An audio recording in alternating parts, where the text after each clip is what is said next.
mistake. Oh, and right now, see the. Oh, there it is. Offense. Oh, that's a good left hand from Shakur Stevenson as came straight in. Shakur Stevenson filled that gap. What he's doing. Good Right shot. hand from Lopez. Oh, he lunges in. Hand that went. Shakur moved so well. He won every round, and he was just a step ahead with quickness and just with, just the plan himself. Great plan coming in, and he did well. Congratulations to him. He won all the rounds? Is that what you're saying? He won all 12 rounds? Well, maybe he lost one, but he won the majority of rounds. At what time did you realize that this was just going to be Shakur taking over the whole fight? After the fourth round? After the fourth round? Yeah.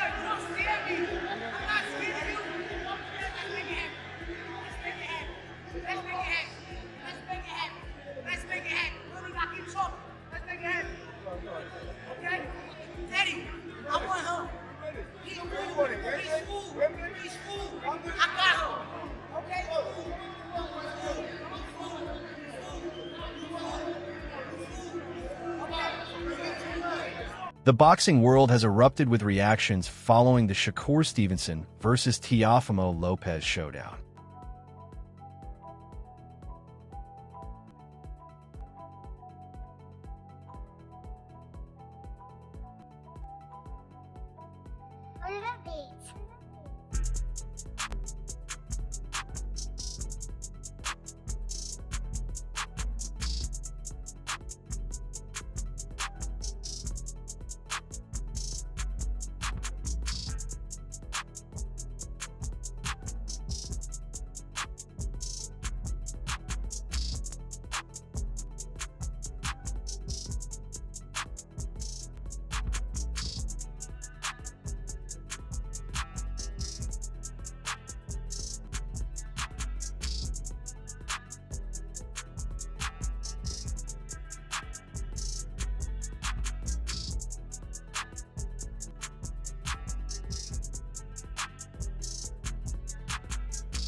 They promised fireworks, and they delivered. What unfolded was a fight fans had circled for months. A chess match of speed, timing, and will, swinging back and forth like a pendulum. By the final bell, the arena was drained, the fighters were spent, and the boxing world had already shifted from play-by-play to raw, emotional reaction. From the opening seconds, it was clear this would be anything but one note. The early rounds felt like a tense negotiation between two elite minds, probing, measuring, respecting danger. Sharp jabs met counter jabs, the kind of clean, clinical boxing that only looks simple when it's done at the highest level. At times, the rhythm felt almost classical. Sentences exchanged, ideas tested, until sudden explosive punctuation marks landed and made the crowd gasp. Both corners arrived with a plan and the ability to abandon it. One fighter relied on lateral movement, timing, and surgical counters. The other surged forward in waves, cutting the ring, digging to the body, trying to turn inches into openings. Those contrasting approaches created a fascinating ebb and flow. There were rounds where the countering stylist looked untouchable, slipping shots and flipping defense into offense. And there were rounds where pressure blurred the scorecards, forcing awkward exchanges and clinches that disrupted clean sight lines. That it was a beautiful tension between calculated avoidance and purposeful collision, and the crowd felt every shift like a physical shove. Certain sequences felt destined for slow-motion replays, especially a middle-round swing where a compact flurry from the aggressor landed flush, sending his opponent back on his heels for the first time. Momentum tilted, not just on the cards, but in body language. Then came the response. A late-round surge from the countering stylist. Crisp 1-2s, sharp and sudden. Backed the forward man into reset mode and reminded everyone that timing and accuracy can be just as devastating as raw power. Those moments weren't just physical. They were psychological. Posture changed. Corners leaned in. Voices rose. That's the human theater of boxing, where a 2-second exchange can rewrite the next 3 rounds. What elevated Shakur versus Teofimo even further was the constant adjustment. Every time one man found success, the other answered. Distance was solved, then rewritten. Pressure landed, then was redirected. Nothing stayed solved for long. And that constant evolution is what turned this fight from a matchup into a statement. Began to shift his rhythm, doubling the jab, stepping left, choosing sharp counter angles over reckless trades. In response, whenever the counterpuncher found extended success, the forward man adjusted, looping in uppercuts and digging deeper to the body, the kind of inside work meant to slow legs and warp exchanges. Those micro-adjustments are what separate elite fighters from merely excellent ones. Fights aren't always won by the loudest moments, but by the margins, a half step of the lead foot, a split-second pause on a punch, the decision to touch the body instead of head. The trainers earned every dollar tonight. They read the fight in real time, delivered clear, surgical instructions, and watched their fighters execute them under crushing fatigue. The crowd became its own storyline, roaring when pressure surged, falling into awed silence when clean counters sliced through chaos. Late in the fight, the noise felt physical, pressing in on the ring, fueling exchanges when bodies were begging to stop. Ringside commentary swung between breathless narration and technical breakdowns, while social media lit up in real time. Clips paused, frames frozen, veteran trainers pointing out a single foot placement or subtle head tilt that explained an entire round. It's rare for a fight to deliver both mainstream excitement and hardcore technical depth, but this one did. Casual viewers were entertained. Purists were fed. There were turning points everywhere. Not one defining moment, but several nudges of momentum. A mid-round flurry that rewarded aggression, a late counter sequence that reminded judges how much clean punches matter. The final rounds told the real story. Both Shakur and Teofimo showed not just conditioning, but discipline under exhaustion, maintaining technique, torque, and intent while breathing fire and absorbing damage. That's where elite camps win fights. Watching the closing minutes felt like witnessing two fighters who had already decided to empty the tank, and both honored that decision.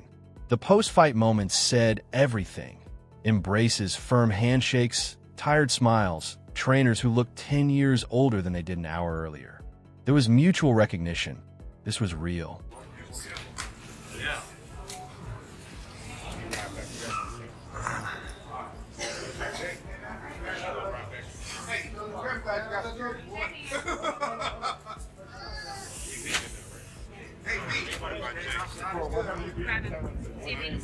Almost immediately, fans and pundits split into camps, arguing swing rounds, debating pressure versus precision, and questioning what this fight meant for each man moving forward. Some demanded an instant rematch. Others pushed for fresh, high-profile matchups with entirely different stylistic threats. That debate is exactly what promoters crave after a tight, absorbing main event. It keeps the conversation alive and the stakes growing. From a technical standpoint, the fight reaffirms some timeless boxing truths. Timing and distance control win fights. They allow a smaller, sharper fighter to neutralize power and score with low-risk, high-reward precision. On the other side, pressure and bodywork remain the great equalizers, proven tools for breaking rhythm, slowing movement, and dragging a chess match into gritty exchanges where tenacity and force matter more than aesthetics. Both philosophies worked, sometimes brilliantly, and that dual success is what made the fight so difficult to reduce to a single narrative. Two elite fighters leaned fully into their strengths and exposed each other's flaws in equal measure. The judges weren't burdened by chaos or sloppiness, but by complexity. Rounds swung, momentum shifted. Each man had moments he could convincingly claim. That kind of ambiguity is how legends are born. When knowledgeable fans can argue multiple outcomes in good faith, it invites rewatches, breakdowns, and endless debate.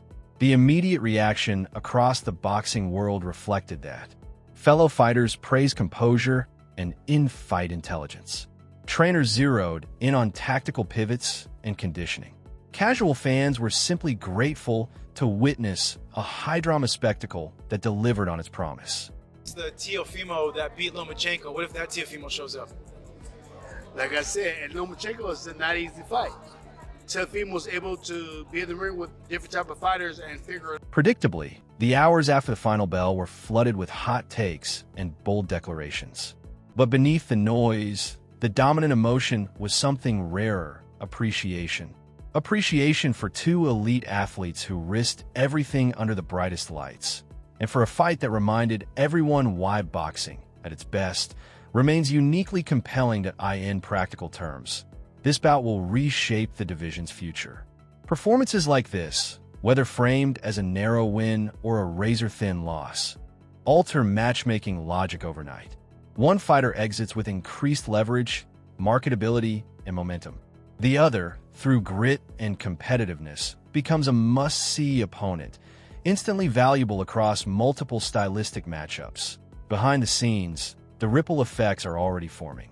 Negotiations shift. Sanctioning bodies recalibrate. Television networks reassess value. Rematch clauses will be revisited. Unification and crossover fights will be floated. Promoters will move quickly to turn tonight's tension and controversy into the next major payday. For fans who crave narrative and stakes, this fight delivered both. Forward momentum for one man, a rich, compelling bounce-back storyline for the other.